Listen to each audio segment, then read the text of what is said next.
Hello guys, for today's video ay gusto ko lang pong i-review ang nabili ko pong mini air compressor 2 years ago.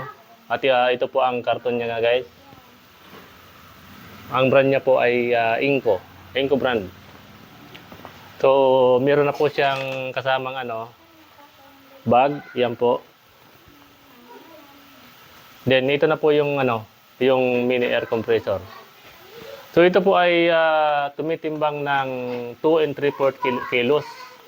So medyo may kabigatan na po ito. At meron po siyang 2 cylinder. Meron na po siyang 2 meters hose. At meron din po siyang wire na 3 meters. So ang original po talaga nito ay sa battery lang po nilalagay. Meron po siyang clamp. So ang ginawa ko po ay binilhan ko po siya ng male plug adapter sa online din para mas madali po siyang isaksak sa charging port ng ating masasakyan. So ang gagawin lang natin, kapag post button ng ating sasakyan, automatic papaanda rin po natin siya para mapagana. Pero kung hindi naman po post button ng sasakyan natin, kahit switch on lang natin, kahit hindi na po ma-start at gagana na po ito. So may indicator naman po yung gumagana kasi may ilaw yan, yung mag-ilaw po yan ng kulay pula. So ito po ay nung magkaroon meron po din siyang switch dalawa, ito. Switch sa pagpapaandar at saka ito po sa switch sa ilaw. So may LED na po yan guys, yan. So simula nang mabili ko po ito ay hindi na po ako pumupunta ng shop upang magdagdag ng hangin sa Mitsubishi Mirage. So anytime pwede na po akong magdagdag gamit lamang po ito.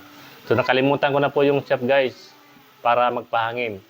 So kung pang pang sariling gamit, hindi ka na po ipapahiya nito. So mamaya po ay susubukan natin kung maibubuga po ba itong ating mini air compressor.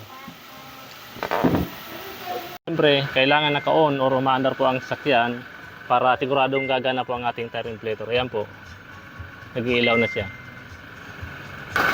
At siyempre, meron din po siyang built-in light para kung sakaling madilim ay pwede natin mailawan yung lugar natin. So ayan po guys, susubukan na po natin pandarin ang ating air compressor and meron po tayong timer para malaman din natin kung ilang minutes po ang kayang itagal nito bago maabot yung tamang sukat ng hangin. So ayan po guys. Start.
So ayan po guys, bali inabot po ng 10 minutes and 44 seconds ang totally flat tire ng Toyota Hilux Conquest.